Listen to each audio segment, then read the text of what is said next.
Saya pernah siang-siang hilang jejak. Nggak tahu mau keluar kemana. Pikiran mungkin kosong. Jadi terakhir saya punya kompas, punya peta kan. Dulu kami nggak pakai GPS. Saya mau jumpa harimau langsung. Saya mau potret. Tapi kemudian dia jumpa betul dengan harimau. Beneran jumpa? Dia bawa kamera semua dia bawa. Begitu jumpa harimau, nggak bisa bergerak dia. Harimau-nya pergi sendiri. Kameranya nggak terambil dia. Oke. Itu saya tanya ke dia, apa jawabnya? Saya begitu jumpa harimau mau lari, tapi kaki tidak mau ikut. Ada juga sedikit pengalaman dengan orang main kayu ini. Sempat dia marah. Saya pikir kita mengganggu dia main kayu. Iya.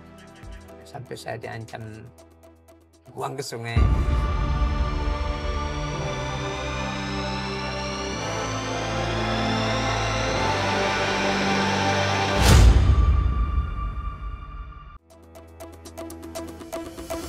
Assalamualaikum warahmatullahi wabarakatuh. Halo sahabat Bumo, terima kasih sudah kembali menyaksikan Butok. Tentunya podcast ini membahas tentang hutan alam dan lingkungan Aceh. Seperti podcast sebelumnya, tentu kita sudah membahas banyak hal, mulai dari bagaimana mengenal kawasan ekosistem Loser, kekhasan hutan Aceh, menjaga satwa-satwa yang dilindungi, dan tentunya kita juga akan mendengar bagaimana kisah-kisah para penjaga hutan ya, bagaimana upaya-upaya mereka dalam menjaga hutan-hutan Loser ini. Hari ini kita sudah hadir, ada Pak Syamsuar, seorang manajer restorasi di Regional 3 di Forum Konservasi Loser. Kita sapa dulu. Assalamualaikum Pak Syamsuar. Waalaikumsalam warahmatullahi wabarakatuh. Terima kasih Pak sudah berhadir di podcast kita hari ini. Gimana kabarnya hari ini Pak? Alhamdulillah sehat. Alhamdulillah ya sehat. Pak Syamsuar biasanya dipanggil apa nih akrabnya? Ada yang panggil Cik Sam, ada Pak Sam. Bebas aja. Iya bebas. Oke. Mau panggil adik pun nggak apa-apa. Oke, berarti ini Icut panggilnya Cik Sam aja ya kali ya. Oh oke Cik Sam. Sekarang kegiatannya apa aja nih Cik Sam selama di FKL? FKL untuk terakhir ini selama saya jadi manajer restorasi ya. Umumnya penanaman dan mengurus kawan-kawan, juga mengurus orang sekitar yang ada interaksi dengan kita. Berarti pemulihan hutan gitu ya, memantau bagaimana bisa menanam hutan tumbuh-tumbuhan kembali ya Cik Sam. Gimana nih Cik Sam kegiatan restorasi itu sekarang?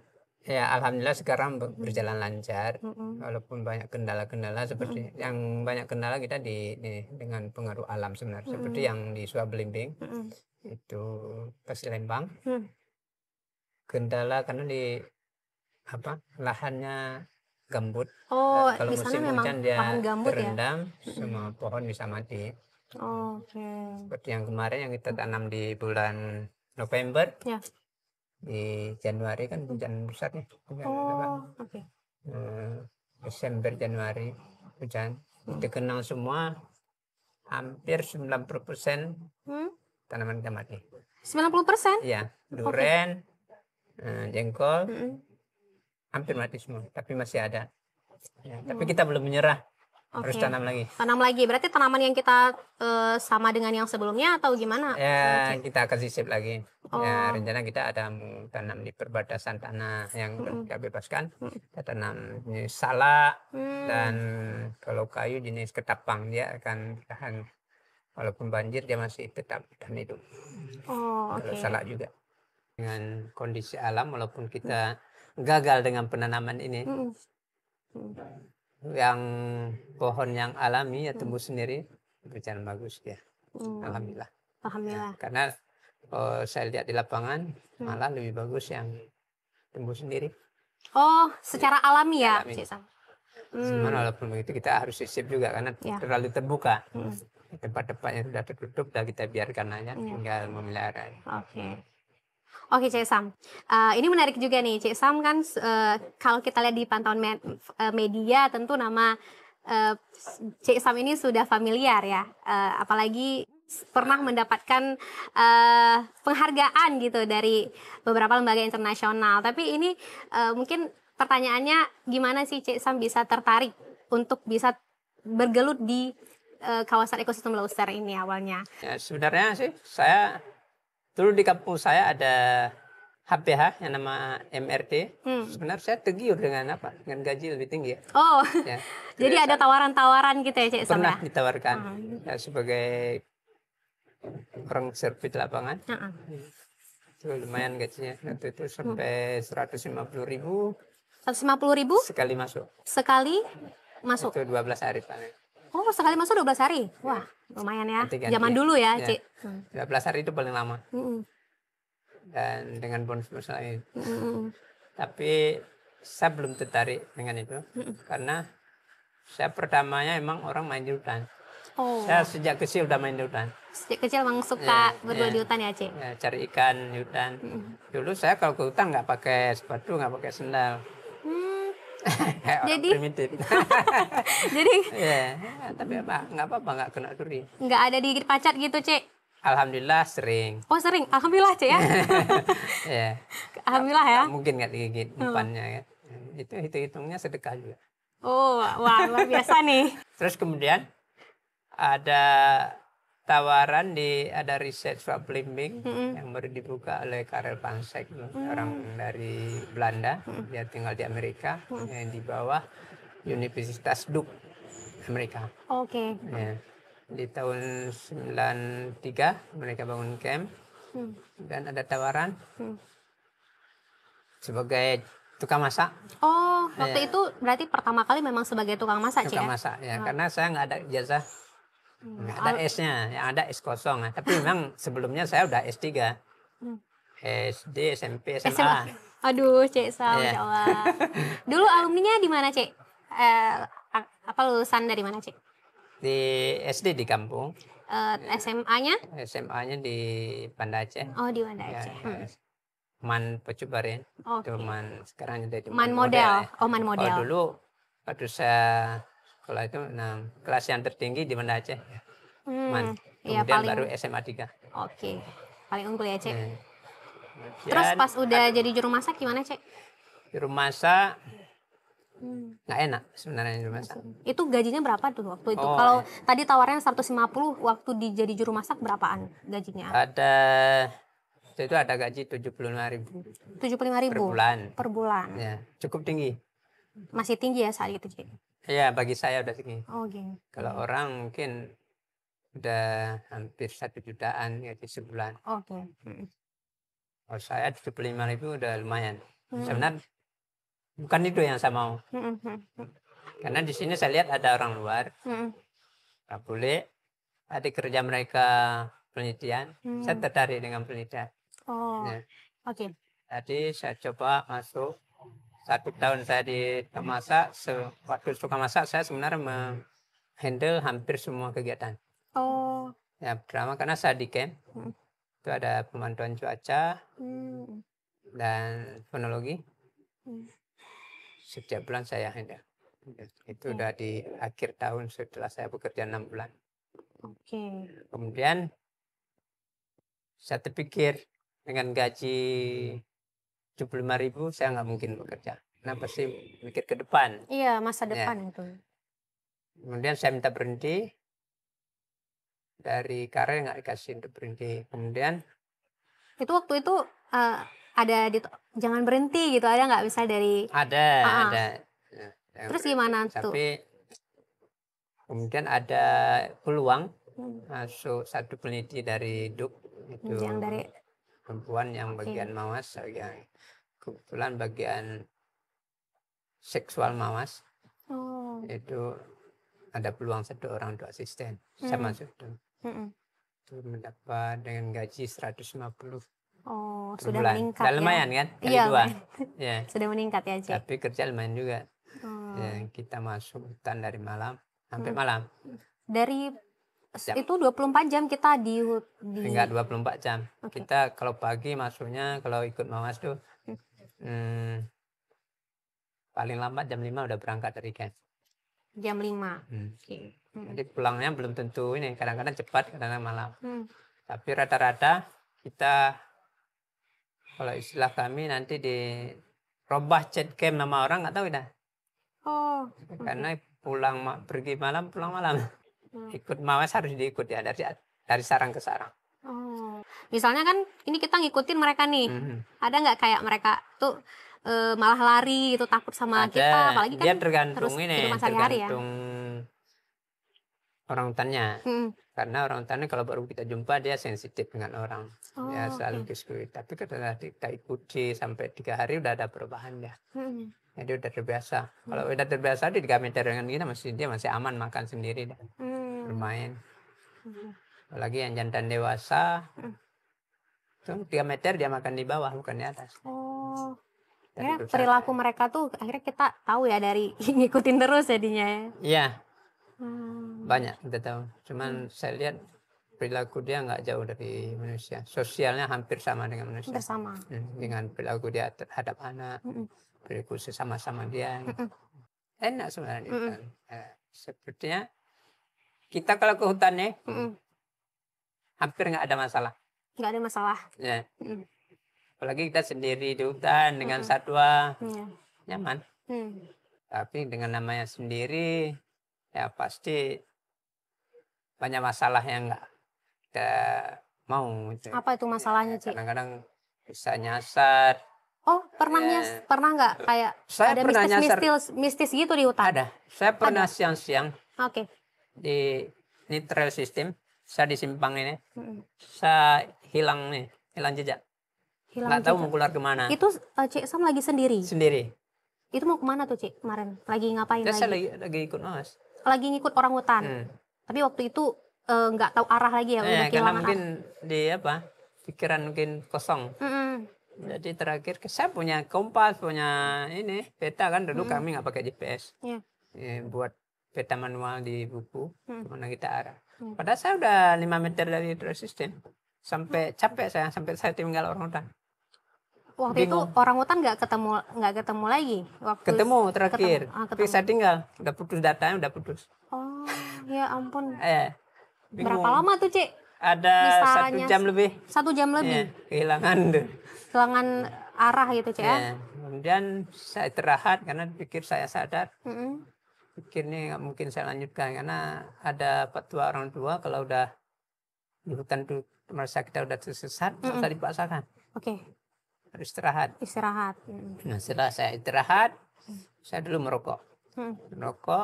Kemudian kembali lagi pikiran. Hari saya ingat dari dasar, saya di sini, saya kembali ke sini. Padahal tadi udah ada peta yang saya gambarkan kan. Iya. Okay. Berapa jauh kita dengan trail system, udah tahu dah. Tapi tadi nggak tahu lagi. Tapi kok bisa hilang arah tiba-tiba gitu, Cik? Kembali lagi dan duduk. Kemudian saya jalan sedikit langsung nampak. Emang nggak jauh, 5 meter mungkin kira-kira. Ada juga ya, misalnya kayak memang hal-hal memang diganggu oleh hal-hal gaib gitu, Cik. Tapi dengan satwa saya belum pernah yang interaksi langsung. Kalau jumpa jejak harimau ada di Suak itu ada jalan papan. Saya jalan begini, bekas jalan orang hutan jejaknya di papan itu basah. Dan saya terasa ada getaran di papan. Saya nggak peduli, rupanya dia turun air. Saya dengar suara jalan dia di air. Oke, hanya melihat jejak-jejak ya. Saya sendiri itu jam 4:30. Berarti di sana mayoritas kalau satwa-satwa kunci itu orang hutan ya, Cik ya? Kalau harimau atau enggak ada ya? Dulu banyak sekali harimau. Tapi belum pernah Cik Sam bertemu langsung saya belum pernah jumpa langsung. Mudah-mudahan jangan. Iya, amin. Dan pernah ini Jan Sengleton yang pernah dapat. Sekarang buka heaven di orang di sebelah langit. Dia pernah ngomong waktu di Suak itu kalau udah musim kemarau udah sering harimau main di rawa. Karena cari babi ya. Jadi dia ngomong, saya mau jumpa harimau langsung, saya mau potret. Tapi kemudian dia jumpa betul dengan harimau. Beneran jumpa?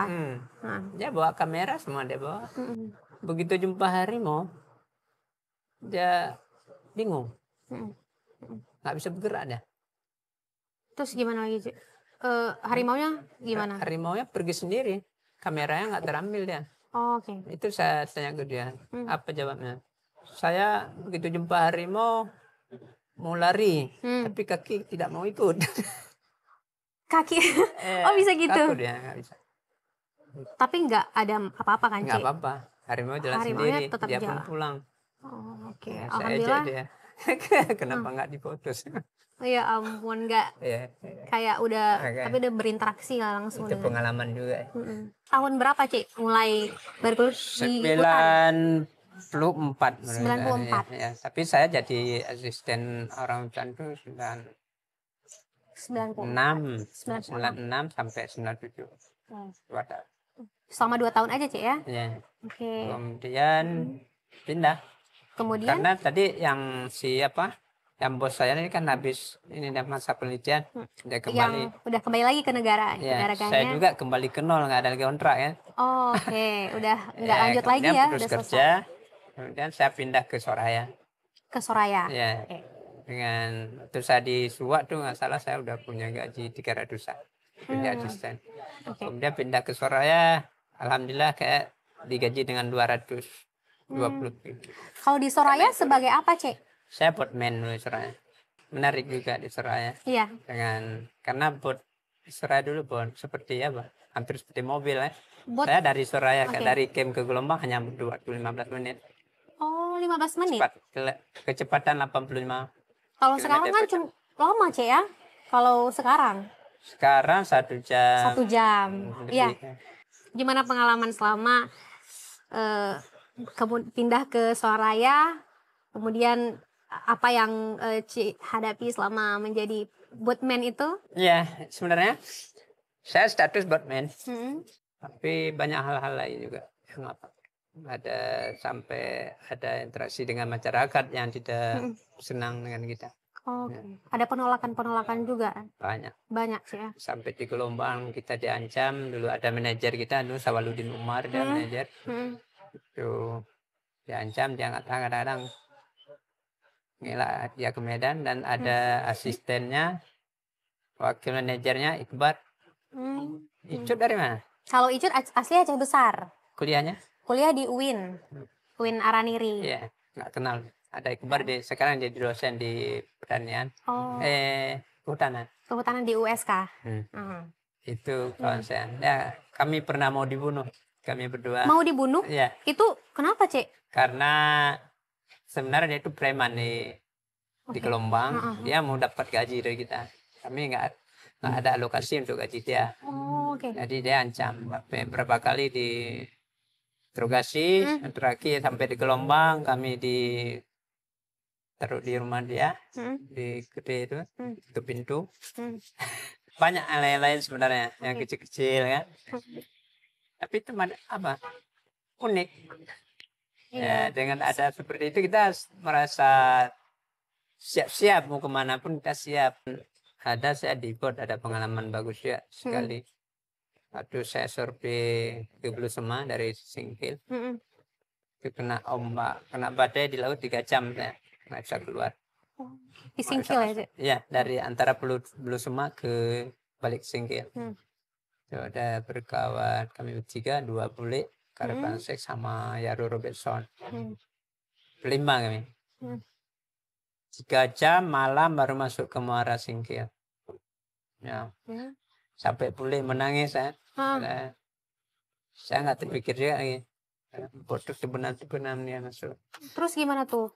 Ya, alhamdulillah pelan-pelan kan. Belum ajal. Alhamdulillah. Ada nggak misalnya kayak pertolongan dari yang lain? Nggak ada. Nggak ada orang di laut. Dan kita nggak bisa minta bantu siapa kan. Alhamdulillah pelan-pelan. Sampai 99 saya di Soraya. Datang konflik. Masa konflik Aceh. Nah, itu berarti saat itu Cik Sap juga masih di Soraya, masih bertugas Soraya, masa konflik. Masih tugas di sana. Jadi sementara yang di Kemniswa Pelimbing itu udah eksodus. Karena mencekam dengan renggam, bukan keamanan. Nah, itu gimana ceritanya, Cik? Waktu masa eksodus itu? Setelah itu saya dikirim ke Suwa sebagai putra daerah. Kembali lagi? Ya, kembali ke sini. Tadi sementara camp udah kosong. Dan ada satu lembaga, Rimung Langkalut namanya. Jadi pihak UML memberi camp ini untuk dijaga ke Rimau Langkalut dari supaya camp nggak dirusak orang. Kemudian saya sebagai pemantau di sini jalan-jalan kan. Itu waktu itu konflik dan sudah sebelum marak kali konflik kan masih ada jalan illegal logging. Illegal logging luar biasa. Berarti waktu konflik itu banyak ya, Cek, pembalakan liar. Luar biasa. Banyak ya. Tapi sebelum marak kali ya, masih karena itu nggak ada hukum waktu itu. Penebangan luar biasa sampai di camp itu kayu yang dekat camp habis semua. Nah setelah itu saya ke Swabelimbing dan tiap hari saya patroli. Saya nggak tinggal di camp. Saya tinggal di rumah, pagi saya naik dan saya ada satu speed yang ada, saya patroli semua yang sungai. Ada juga sedikit pengalaman dengan orang main kayu ini. Sempat dia marah. Saya pikir kita mengganggu dia main kayu. Iya. Sampai saya diancam buang ke sungai. Ya ampun, Cek. Terus apa-apa. Terus waktu itu gimana, Cek? Waktu diancam itu Cek Sam bilang sebagai apa? Saya sebenarnya bukan melarang dia main kayu. Iya. Saya hanya menyelamatkan camp. Iya. Supaya nggak ada gangguan. Kalau kalian main kayu silakan. Bukan urusan saya, ini taman nasional. Dan nggak jadi aman. Dia hanya ngomong aja mungkin. Ancam. Saya juga waktu itu sebenarnya saya jarang marah. Tapi itu marah saya. Karena orang kampung sendiri yang ngancam saya. Orang lain wajar ya. Sampai hampir ini juga panik juga saya. Itu bilang taruhan kita. Taruhan? Ya. Apa tuh taruhan? Siapa duluan mati saya bilang kan. Ya ampun. Itu karena udah gerong kali Cek ya, udah emosi kali kok ngancam-ngancam kita bilang, gitu. Saya ada asuransi kalaupun mati. Iya. Oh, Bapak gimana? Saya ada asuransi. Keluarga saya aman nanti. Saya itu belum nikah. Belum. Oh, waktu itu Cek Sam belum menikah ya. Orang tua saya nanti aman dapat duit. Saya mati besok mati juga. Akhirnya pindah dia. Akhirnya orang yang ngancam itu udah pergi. Nggak diganggu lagi Cek Sam. Kenapa? Mungkin karena dia hanya ngemop saya aja mungkin. Jadi kan. Ya, kayak nakut-nakutin gitu Cek ya. Berapa waktu konflik waktu masa konflik tuh gimana Cek? Saya pernah bertahan di camp juga. Peralihan dari Rimau Langkalut ke saya. Itu udah ada masuk ini, udah ada pos-pos TNI di kampung. Saya tetap menjaga camp. Waktu saya berangkat ke camp dari kampung, lapor ke pos TNI. Dan dia periksa semua barang-barang. Nggak boleh bawa banyak barang, beras. Beras cukup untuk makan 3 hari. Kenapa nggak boleh tuh, Cek? Takutnya kita support untuk GAM. Oh, pernah kayak diancam atau kita dianggap GAM nggak, Cek? Oh ya, sering. Sering? Saya emang dianggap GAM. Oh, emang dianggap GAM waktu itu? Sampai kapanpun saya, gimana pun cara saya mengelak, nggak percaya. Karena saya tinggal di daerah terpencil, saya aman. Nggak mungkin. Itu saya udah, selama saya di Suwa itu kebetulan saya menjabat sebagai kepala desa. Iya Pak, Sekdes. Oh Sekdes. Jadi Sekdes sama kepala desa dulu dicari kan orang GAM. Sementara saya aman. Saya bisa ke hutan. Asli dan memang betul saya interaksi selalu. Tiap hari jumpa kita orang GAM. Kalau di hutan jumpa orang GAM. Terakhir setelah Kak Tadi ini karena di Suwa nggak ada lagi, saya dipindahkan ke Sikundur. Nah itu berarti dipindah tugaskan ya ke Sikundur. Itu di kegiatannya sebagai apa Cik? Itu udah manajer camp. Manajer camp. Juga nggak enak juga. Karena beda lagi tantangannya Cik ya. Karena tempat kami itu berbatas dengan Jatimur. Itu jalan keluar masuk Ranggang. Dan di pos kami itu arah kapal tempat CRU dulu. Itu ada satu tim ini. Pos TNI 20 orang jaga. Gak enak juga interogasi tiap hari apalagi dari kita dari Aceh. Langsung waktu pemilihan SBY saya di sana, saya nggak milih sampai dipanggil di posnya. Terus dibilang ini ente GAM. Kemudian habis itu mencari kita karena yang nggak enak waktu ini tenggelamnya UML sebelum YLI Yayasan Leuser Internasional kami sempat nggak ada kerja. Sempat nganggur. Nganggur. Oke. Itu berapa lama nganggurnya, Cik? Lebih setahun. Setahun. Ya. Sebelum bangkit ILI, saya sama Rudi pernah ngamen. Pernah ngamen? Ngamen ke hutan. Saya pernah survei air dari Pelampidi sampai ke Blangkiceren tuh, dengan Rudi. Apa aja kegiatan waktu itu, Cik? Karena dulu ada tawaran, bukan tawaran, ada peluang untuk buat apa listrik tenaga air. Oke. Jadi kami servis semua sungai di mana di Aceh yang bisa kita buat ya, dengan alami, bukan buat bendungan. Kita servis semua, terakhir nggak jadi. Oke. Itu nggak ada apa-apa, kami nggak ada gaji, makan tersiksa. Seharian kami pagi berangkat sarapan, nanti pulang jam 5. Berarti sehari 2 kali makanan. Masa itu waktu setelah transisinya dari kan Cik Sam tuh tani, nggak ada kerja, itu kemudian bagaimana Cik Sam bisa melanjutkan tapi tetap menjaga hutan, tetap terlibat di dunia konservasi? Ya, nggak pernah terlepas. Walaupun saya nggak kerja, nggak ikat kontrak, tapi masih walaupun nggak ada gaji, kami masih terus berjuang. Karena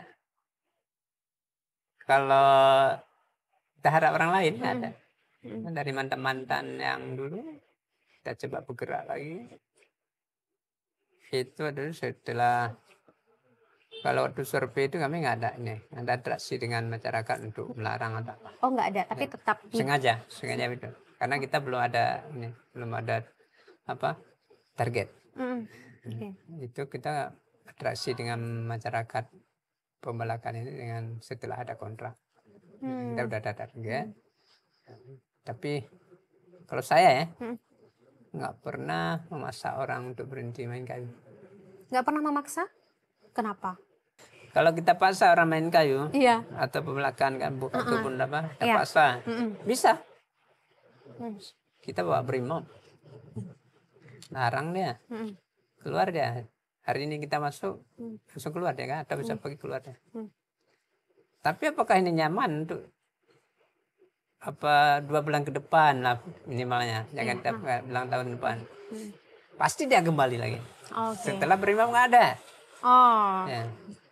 Tapi kalau cara kita membujuk dia, membujuk dengan pelan-pelan, dia nggak marah ke kita, nggak ada dendam, dia sadar sendiri.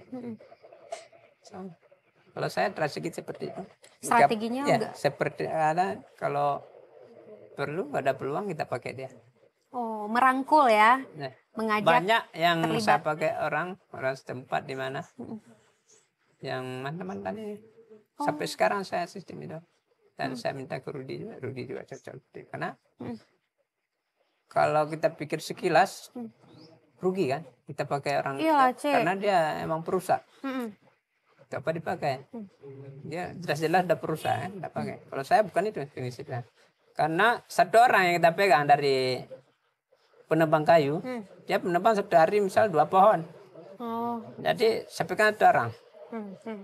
2 pohon udah selamat 2 hari. Kalau kita udah merangkul dia udah nggak mungkin menebang hari itu ya. Kemudian dia ada pemilih.